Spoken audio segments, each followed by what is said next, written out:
vais faire l'astrologie de Tom Ellis, qui joue le rôle de Lucifer dans la série Lucifer. Alors, on n'a pas son date de naissance sur AstroThème, mais je pense que c'est assez facile de la deviner vu le personnage qu'il joue. Et quand on regarde ce qu'il écrit, ses interviews et surtout le rôle qu'il joue, bien sûr, on arrive à deviner que, enfin moi j'arrive à deviner que il a des vies antérieures dans la 7e maison. On peut comparer ça à Dua Lipa et à l'autre chanteuse qui s'appelle Rosalia. Ça y est, je me suis rappelé de son prénom. Alors Rosalia et Dua Lipa, ils ont tous les deux, comme lui, les vies antérieures dans la 7e maison. Dua Lipa, elle faisait des vidéos un peu sur le côté un peu enfer et tout ça, le côté un peu sexy, le côté... il y a une vidéo qui est directement liée à ça qu'elle a fait. Rosalia, il y a un peu le même thème dans ses vidéos. Et c'est un thème qui ressort dans pas mal de choses, notamment dans Game of Thrones et tout ça. Chose que j'ai déjà dit dans plein de vidéos. Du coup, je vais pas me répéter ici, sinon il faut regarder les autres vidéos que j'ai publiées là-dessus. Du coup, Monsieur Tom Ellis, dans sa vie personnelle,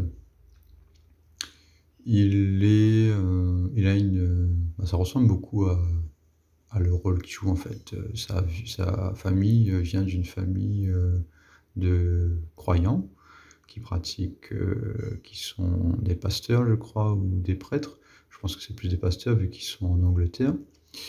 Et toute sa famille sont des pasteurs, presque frères et sœurs, père, mère et toute la famille. Du coup, on a une famille qui est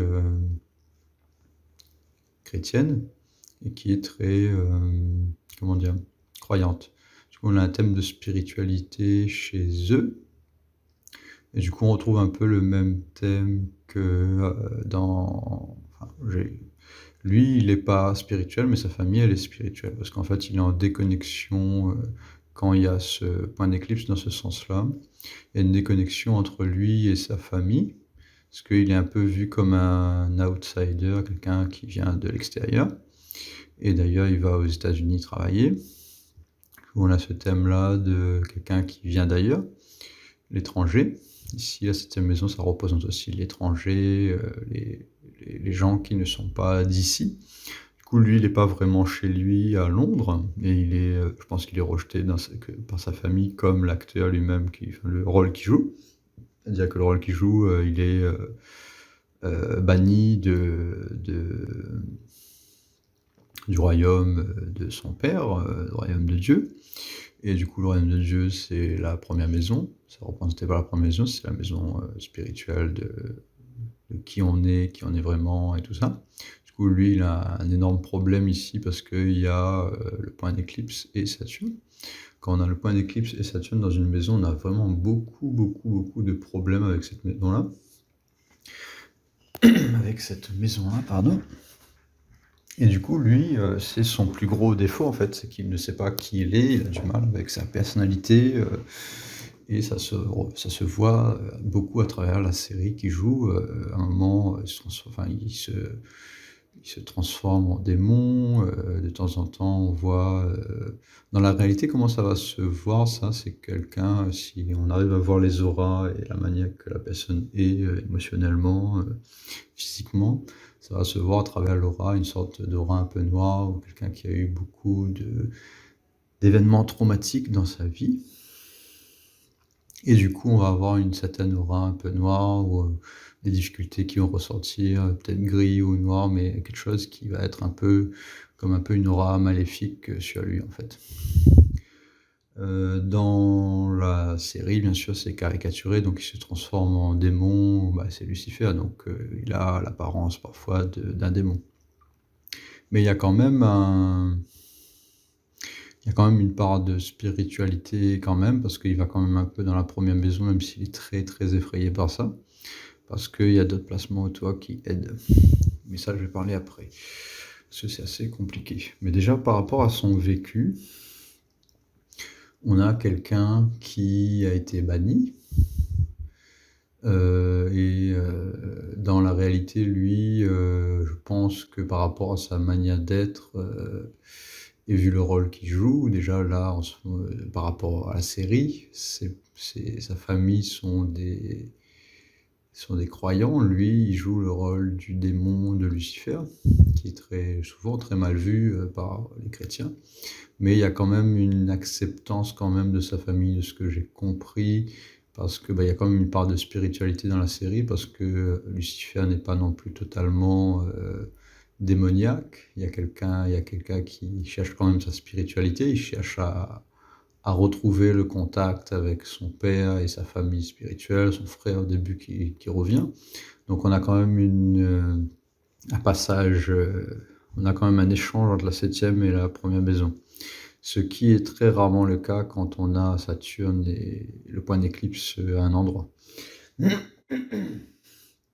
c'est parce qu'il y a une influence avec sa lune aussi, qui est dans le signe de Mercure. Par rapport à ce que je voulais dire, ici, on a plusieurs choses, hein, vraiment sur la première et la septième maison, donc je vais parler beaucoup de ce thème-là, même s'il y a plein de choses autour. Après, on va aussi parler de Lorraine Jaman, qui est à l'inverse de lui, en fait. Elle est dans l'opposé total. Elle aussi, on n'avait pas son lien de naissance, mais comme du coup, elle a tout un lot de planètes à un certain endroit, c'est assez facile aussi de deviner où est cet endroit-là, vu qu'elle a passé beaucoup de temps ici. Et l'actrice, dans son rôle, elle travaille beaucoup, beaucoup, beaucoup, beaucoup, beaucoup, beaucoup, beaucoup, beaucoup. Elle fait quasiment que ça. Et la 10e maison, c'est lié au travail. Donc on a quelqu'un de très indépendant, qui travaille beaucoup et qui aime bien faire ça, et qui est très doué plus ou moins là-dedans. Je dis plus ou moins parce que c'est pas parfait non plus d'avoir autant de planètes dans une maison. Et c'est aussi lié à ses vies antérieures parce qu'on a ici une liaison avec Jupiter, parce que c'est le signe de Jupiter. Ces deux signes-là sont les signes de Jupiter. On a Sagittaire et Poisson, qui sont tous les deux les signes de Jupiter. Du coup, on a un contact ici entre ses vies antérieures, qui sont sur la première maison et la 10e maison. Comme ils sont nés quasiment très proches d'ailleurs, à une dizaine de jours, du coup c'est pour ça qu'on a quand même des placements très similaires. Et on a tous les deux du coup des personnes qui vont, malgré la peur énorme qu'ils ont, elle a peur de rester à la 7e maison, du coup on a l'inverse de Lucifer, elle c'est quelqu'un de pur, quelqu'un qui est né dans une famille qui était croyante, ou pas forcément croyante, mais des gens spirituels. Ici c'est dans le signe de Poisson, donc c'est aussi des personnes qui vont être croyantes, dans la manière généralement catholique ou la tradition du pays, protestant ou catholique. Ici, je ne sais pas si c'est protestant ou catholique, mais du coup, ils sont très chrétiens. Et on a une famille ici qui suit le chemin pur, en fait. C'est quelqu'un qui veut paraître pur, qui est dans vraiment le chemin de la droiture, du début jusqu'à la fin, qui essaye au maximum d'être droite. Mais il y a un problème ici qui fait que il y a un peu comme un double visage, un peu comme ce que j'ai dit sur la personne qui joue le méchant dans un des rôles de Batman. On a ce rôle de double face-là, parce que la 7e maison aussi représente une part de nous, c'est le miroir de nous-mêmes. Du coup, il y a une part aussi assez noire qu'elle cache chez elle, comme Lucifer, même, mais ça se voit moins chez elle. Et on a quelqu'un de très asocial, en fait, parce qu'elle se concentre que sur elle-même, et elle a du mal avec les autres et avec Lucifer, qui est son partenaire. Avec Lucifer, on a l'inverse. On a quelqu'un qui est très social, très social dans un certain contexte, parce qu'il y a quand même pas mal de planètes qui sont proches des maisons qui sont asociales. Donc on a quelqu'un qui est un peu paradoxal, c'est-à-dire qu'il est habitué à être social, mais qui a quand même pas mal de difficultés à être social, parce qu'il passe du temps plus dans des endroits qui sont asociaux. 10e maison, c'est la maison du travail, donc c'est un peu entre les deux. On est à la limite des deux. Et ici, on est à la limite des deux aussi. La 4e maison, c'est l'environnement familial et l'endroit où on vit. Du coup, on a quelqu'un qui passe beaucoup de temps chez lui, pas mal de temps chez lui, et ici, pas mal de temps au travail. Ici, c'est plus les loisirs, du coup, je pense que c'est sa capacité à chanter, le piano et tout ça. Donc, quelqu'un qui est un peu social, parce que cette maison-là, c'est un peu social. Mais on a des planètes qui sont plus proches, du coup, de ce côté-là. On a un peu quelqu'un qui ne comprend pas ce côté-là, mais qui y va quand même. Donc c'est ce côté un peu perdu, essaye de faire les choses d'une manière spirituelle, mais ne comprend pas cette partie-là. En fait, il est aveugle là-dessus. Du coup, il y va en bourrin, il y va un peu n'importe comment là-dedans. Et notamment parce qu'il y a la Lune qui est influencée par ce placement-là. Je vais essayer de dire tous les détails qui correspondent à cet axe-là. Si on a quelqu'un qui, dans sa vie personnelle, raconte pas mal de choses qui collent exactement à ça. Donc on a quelqu'un qui est né en Angleterre, qui travaille aux États-Unis. Donc quelqu'un qui va ailleurs, un étranger. Comme Dua Lipa, elle était née en Albanie ou proche du Kosovo, dans cette zone-là. Et elle est allée travailler à Londres, en Angleterre. Si on a exactement la même chose, dans Game of Thrones, l'acteur qui joue le nain, Tyrion, il a la même chose, il est pas accepté par sa famille, il est rejeté, et ce genre de choses-là. Donc on a quelqu'un de rejeté ici, et tout ce qu'il raconte est souvent en lien avec ça. Il y a le côté poisson qui ressort, parce que c'est quelqu'un qui vient d'une famille religieuse. Concrètement, il est rejeté par cette famille religieuse. Si on regarde ici, par exemple, ses sœurs sont pas impressionnées par lui quand il est à la télévision. Donc quelqu'un qui n'est pas impressionné par lui, c'est parce que il a un éclipse et Saturne sur son ascendant. Donc ça crée cette aura un peu maléfique qui fait que on le prend pas au sérieux en fait, parce que lui, il ne reconnaît pas qui il est. Il a du mal avec sa personnalité. Du coup, les gens, quand on le voit, on voit quelqu'un qui fait un peu l'imbécile en fait. Enfin, on le voit comme un clown. Un peu cet aspect-là, moi, que je vois chez lui, qui fait qu'il est un peu clownesque et qu'on le prend pas au sérieux, parce que voilà, c'est comme quand il parle avec Lauren Jaman, qui joue l'actrice, sa copine dans la série, qui n'est pas sa copine au début, mais qui est sa partenaire. Et ben, elle le prend pas au sérieux, en fait, elle le prend pour un imbécile, parce que ici, on a la première maison, c'est aussi l'intelligence, c'est le corps physique, donc il y a un aspect qui est physique, qu'on a besoin pour être intelligent, on a besoin d'un cerveau, on a besoin d'un corps physique, on a besoin des hormones et tout ça qui circule dans le bon sens et ce genre de choses-là. Si on a quelqu'un qui physiquement doit avoir des problèmes au niveau de sa morphologie ou de son cerveau peut-être qui ne fonctionne pas peut-être correctement, c'est pour ça qu'on a l'impression qu'il va un peu dans tous les sens, qu'il ne comprend pas où il va et qu'il joue un peu le rôle du clown en fait. C'est une sorte de clown qui ne comprend pas qui il est. Ah, ça donne cet aspect-là. Après, dans la série, c'est caricaturé, bien sûr. Dans la réalité, c'est pas autant, mais il doit y avoir cet aspect-là où il ne comprend pas qui il est. Après, si on cherche tous les détails, bon, il aime le script, il s'est marré parce que ça lui ressemble. Après, là, il dit qu'il aime être bicontinental, c'est-à-dire qu'il aime les deux pays. J'ai un pote qui a un placement comme ça aussi, et il a un peu cette le capacité d'être en fait un peu comment dire ça, en français, je trouve pas le mot, dual continental, qu'il a un peu la culture des deux pays à la fois, en fait. Il a un peu la culture de deux pays et il s'intègre facilement dans un autre pays, en fait. C'est la personne qui s'adapte facilement à d'autres pays parce qu'il aime changer, en fait. Il a cette habitude-là d'être ailleurs, de pas être chez lui, en fait.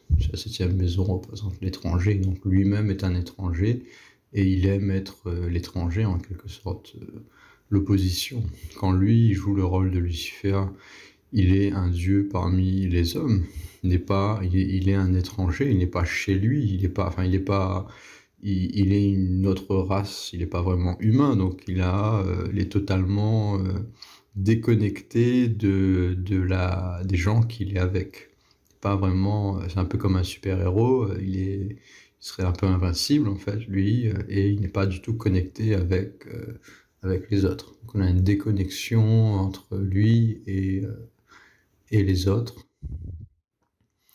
Et ce parallèle-là fait que, bah, après les autres, parce qu'en même temps, première maison, du coup, comme il a du mal avec lui-même, on a l'impression que cette maison-là, c'est la septième et celle-là, c'est la première, vu que l'axe Ketu Rahu est une sorte d'ascendant en lui-même. Donc on a un peu comme si on avait des ascendants inversés. Parce que cet axe de Ketu et de Rahu, on pourrait imaginer que Ketu soit la première maison et Rahu la septième, parce qu'on a du mal avec ça, c'est l'étranger Rahu. Et c'est pour ça qu'il est ce paradoxe vraiment qui fait que on a une personne qui est inversée ici, parce que ici, lui, le fait qu'il a Rahu sur l'ascendant, Rahu représente la personne qui n'est pas acceptée. C'est pas, tout à l'heure j'ai dit Ketu, mais c'est pas vraiment Ketu qui est pas accepté, c'est Rahu. Comme c'est sur son ascendant, c'est la personne qui apparaît comme pas au bon endroit. Donc voilà, pour ça.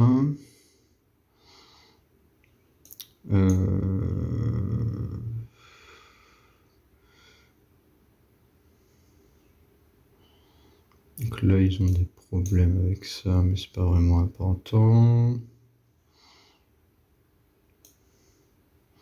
Donc on a quelque chose de charmant, mais il fait des choses qui sont pas correctes, qui sont complètement pas acceptées par la société. Donc ici, on a le côté spirituel, ici on a le côté septième maison. Septième maison, c'est un peu les enfers, c'est d'où il vient d'ailleurs.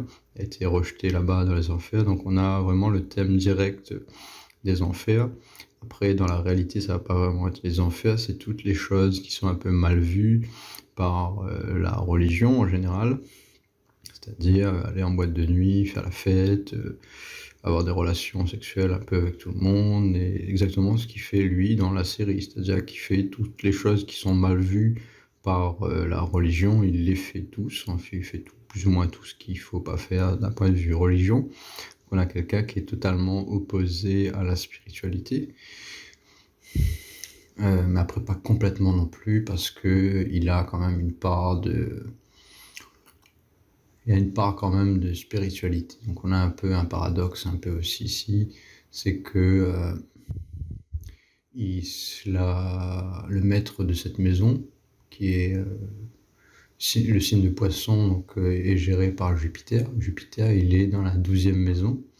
Donc on a quelqu'un qui passe du temps seul, quelqu'un de solitaire qui est dans un environnement seul. Et du coup, la 12e maison, c'est une maison spirituelle assez forte, même très forte, et un peu comme la première maison. Donc on a quelqu'un quand même qui passe du temps ici et qui est un peu en lien, qui est un peu en lien avec la première maison. Du coup, il y a quelqu'un qui fait une recherche quand même de sa personnalité, il en recherche lui-même. Et c'est ce qu'on voit dans la série, c'est ce qui fait ce voyage-là en fait. Il essaye de comprendre qui il est à travers la Terre. La Terre étant vierge, c'est-à-dire la chose la plus concrète qu'on ait. Signe vierge, c'est lié à la réalité concrète, la recherche, l'investigation, du coup le métier qu'il fait avec Lauren German, sa partenaire, c'est qu'il fait de l'investigation, il est détective. Donc on a directement le métier qu'il fait, c'est en recherche, mais lui ce qu'il recherche, c'est pas vraiment c'est pas vraiment le meurtrier. À chaque fois qu'il recherche, on le voit très clairement, il essaye de se rechercher lui. Il fait un parallèle entre la recherche du meurtrier et lui à chaque fois. C'est-à-dire qu'à chaque fois, il se compare le meurtrier un peu à sa vie et il fait sa recherche en fonction de ça. Et c'est assez flagrant le fait qu'il fait cette recherche-là de lui-même à travers son métier, qui fait qu'il arrive un peu à découvrir lui-même en faisant cette recherche-là d'investigation avec Lauren German. Et elle, quand elle fait cette recherche d'investigation, elle, c'est un peu l'opposé.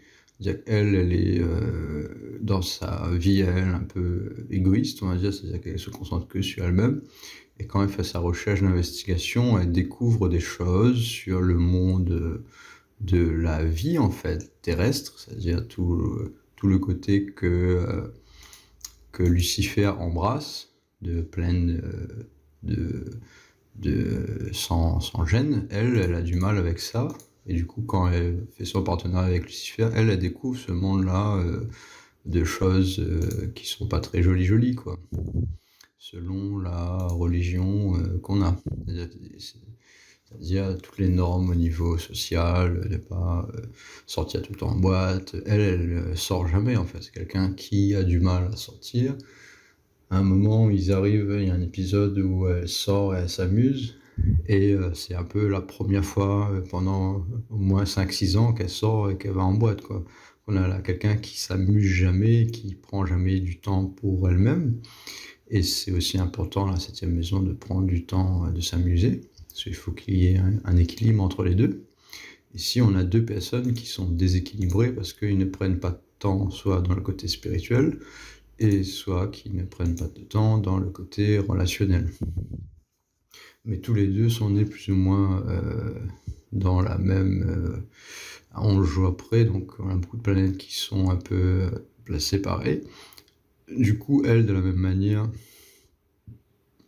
elle va quand même faire cette recherche-là des autres, même s'il est un peu aveugle par rapport à ça, c'est-à-dire que c'est une personne qui est un peu qui ne regarde pas autour d'elle-même et qui a du mal à comprendre en fait les autres.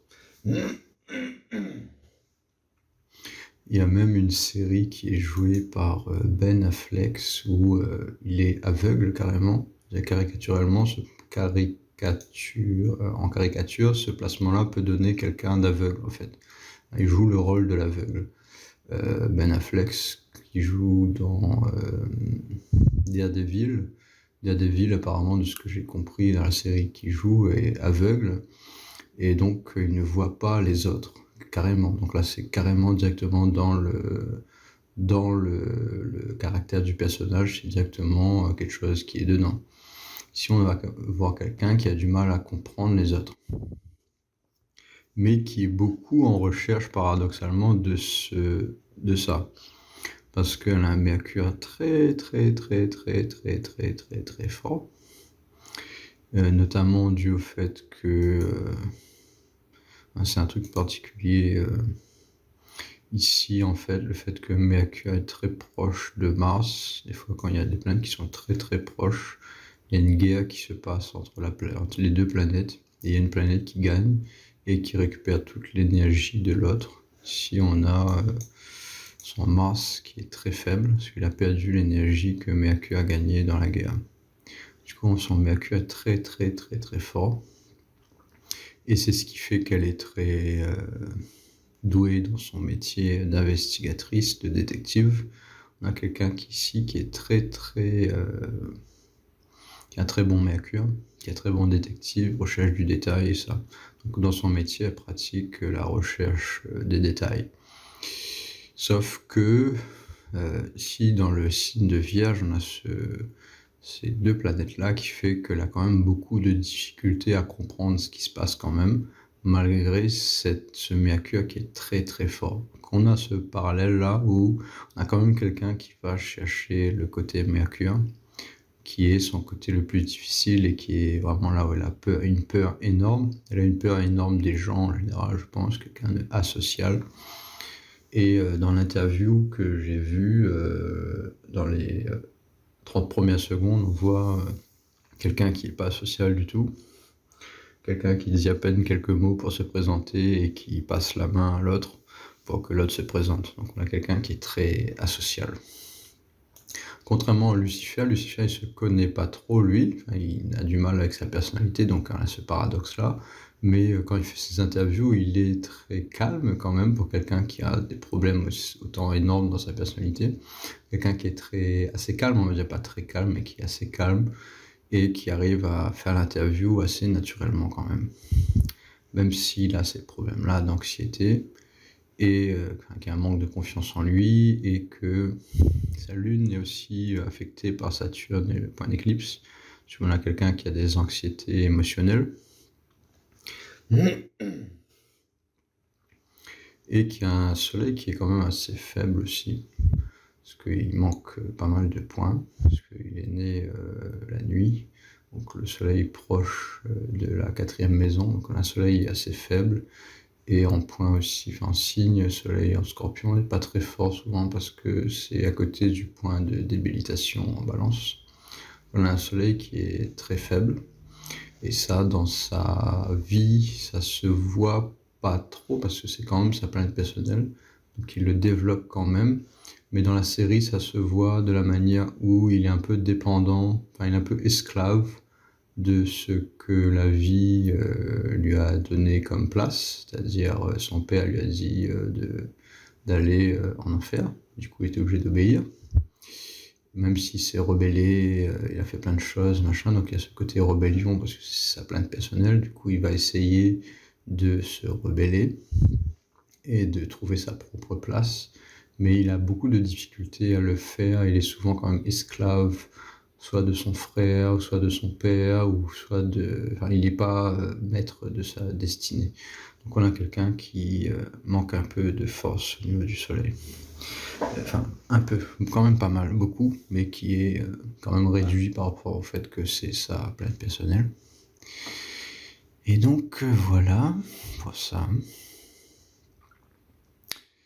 Après, lui, qu'est-ce qu'il y aurait à dire encore beaucoup de détails qui ressortent dans la série par rapport à cette 7e maison, le fait qu'il contrôle une boîte de nuit, le fait qu'il fait n'importe quoi, qu'il se comporte d'une manière complètement caractère lié à Lucifer. Vraiment, il est fait pour ce rôle-là, hein. C'est vraiment l'acteur qui est parfait pour ce rôle-là. Je pense que cette personne-là va très souvent jouer le rôle du méchant, et c'est d'ailleurs ce qu'on voit dans ses écrits sur ce site-là que j'ai récupéré, sur le site de celui-là, là. Et du coup, on a quelqu'un qui souvent parle du caractère du méchant comme si c'était une bonne chose, qui se voit comme plus ou moins méchant, même avec une part de spiritualité. Le côté qui aime, voilà, c'est ça que j'ai oublié. Quelqu'un qui aime avoir du plaisir dans la vie, c'est pas que lié à sa 7e maison, c'est aussi au fait qu'il a la lune en Gémeaux. Lune en Gémeaux, c'est quelqu'un qui aime plaisanter, qui aime avoir des relations avec les autres, qui aime communiquer, qui aime rire, plaisanter et passer du bon temps, qui est très communicateur. Gémeaux, c'est un signe de dualité et de relation un peu, parce que c'est une relation de communication qui est liée à la planète Mercure. Du coup, on a quelqu'un qui communique beaucoup, qui est très social, malgré qu'il y a quand même pas mal d'anxiété au niveau de sa lune. Il est quand même très social, il aime plaisanter, tout le temps en train de faire des blagues. Et du coup, on a quelqu'un qui est... Enfin, ça ressort beaucoup, ça. Souvent, on a des acteurs qui ont ce côté-là, qui sont très marrants et qui aiment faire des blagues. Donc voilà. Après, le côté scorpion, ça ressort quand même assez aussi, mais bon, c'est pas forcément ce qui est le plus apparent. C'est sûr que ça aide pour donner ce côté un peu maléfique, mais ça va être minorité à comparer à ce placement-là, qui va jouer beaucoup, qui va donner ce côté un peu scorpion, plus que le signe scorpion lui-même. Souvent, on voit assis en Scorpion, on se dit oh là là là là, ça y est, c'est une personne maléfique. Mais généralement, le soleil en Scorpion lui-même va donner un peu ce côté-là, donner quelqu'un qui est plus, qui cache un peu qui il est. Mais si justement, c'est pas vraiment ce côté Scorpion qu'on voit chez lui, parce qu'il y a un truc qui est quand même assez contradictoire par rapport à un signe Scorpion. Et c'est ce côté poisson-là, c'est qu'il est très ouvert sur le mensonge et il ne ment quasiment jamais. Comme il le dit à Lauren German, et c'est vrai, il le dit, il est très transparent. En fait, souvent les poissons sont des personnes qui ont enfin, le signe en lui-même, c'est quelqu'un de très transparent. Je ne vais pas dire le soleil en poisson, ce soleil en poisson peut mentir parce qu'il y a souvent Mercure qui est à côté du soleil, et Mercure en poisson, c'est souvent des personnes qui mentent.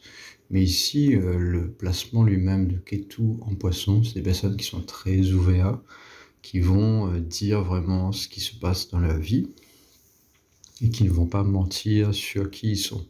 C'est-à-dire qu'ils vont être très transparents. Et lui étant Lucifer dans son rôle, il le dit clairement qu'il est Lucifer, qu'il est Morning Star, il porte le nom, il n'a pas peur de le dire, et dans la boîte même, tout le monde l'appelle même Lucifer, et c'est son prénom, donc il ne cache pas qui il est, même si au final, les gens ne savent pas vraiment qui il est, parce qu'ils prennent ça comme une blague. Mais du coup, il ne ment pas, il dit tout le temps ce qui se passe, ou du moins dans la mesure du possible, il dit tout. Et du coup, on a ce côté-là très transparent. À l'inverse, les personnes qui ont un soleil en Scorpion et pas mal de planètes autres que le soleil, en Scorpion, comme la Lune par exemple, vont être des personnes qui sont qui ne disent pas ce qui se passe dans la vie, qui sont très cachotiers sur les détails et qui ne disent rien. Et d'ailleurs, ce placement lui-même, du point d'éclipse, s'il n'y avait pas ce signe de poisson, on aurait quelqu'un qui ne donnerait pas autant de détails sur tout ça. C'est souvent, il donne d'ailleurs pas beaucoup de détails là-dessus, hein, sur ce qui s'est passé ici avec ses parents. Dans la série, on voit ce qui se passe. Dans la réalité, il ne le dit pas ce qui se passe.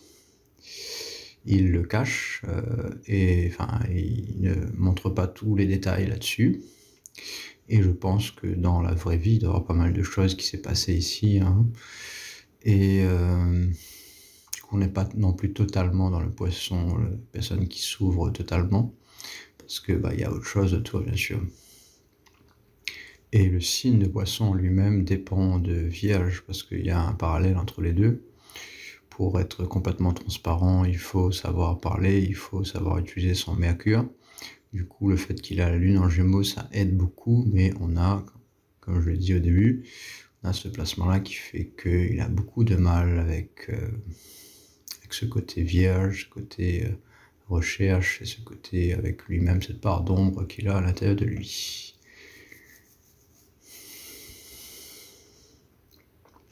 Et du coup, voilà pour son astrologie. Après, il a quand même pas mal de planètes ici qui sont bien placées. Et il a peut-être Mercure qui est exalté. Je vais peut-être vérifier si ça change d'une heure à l'autre. Ici, c'est toujours exalté. Ici, c'est toujours exalté. Donc, ouais, je pense qu'il a Mercure exalté dans cette charte ici. Donc ça voudrait dire que son Mercure est quand même très très fort. Parce que cette charte-là est presque aussi importante que celle-là. Et du coup, ici, il a Vénus très bien placée. Il a Vénus et Mercure très bien placés. Par contre, il a Saturne et Mars qui sont très mal placés. Donc Saturne et Mars, c'est des planètes importantes aussi. Et du coup, il a un Saturne un peu plus faible que je ne le pensais. Mais par contre, il a Mercure très très fort, du coup, qui aide quand même ce signe-là. Du coup, malgré ce Mercure qui paraît faible par rapport au signe de Vierge, quand même pas mal de force ici. Et on a Saturne par contre qui est très faible, plus faible qu'on le pensait, et qui en plus sur son ascendant qui n'est pas un très très bon placement. Saturne sur l'ascendant a tendance à attirer les mauvaises choses et à accepter d'être mal vu et de continuer des relations qui sont malsaines.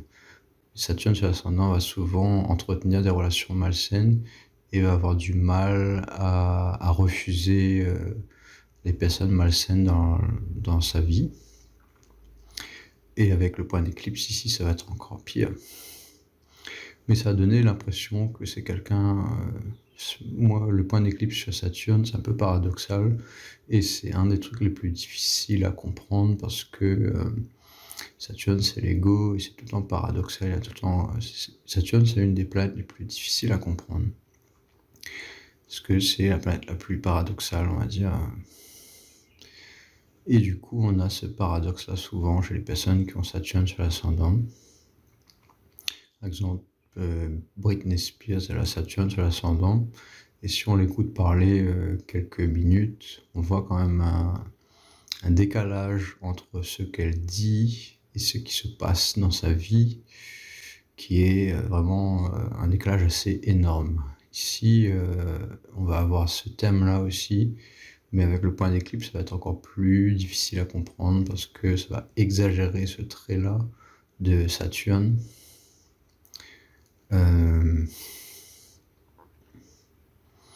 J'ai pas vraiment d'exemple de ça que je trouve dans la série, mais il doit certainement en avoir, mais là de tête, ça me vient pas à l'idée.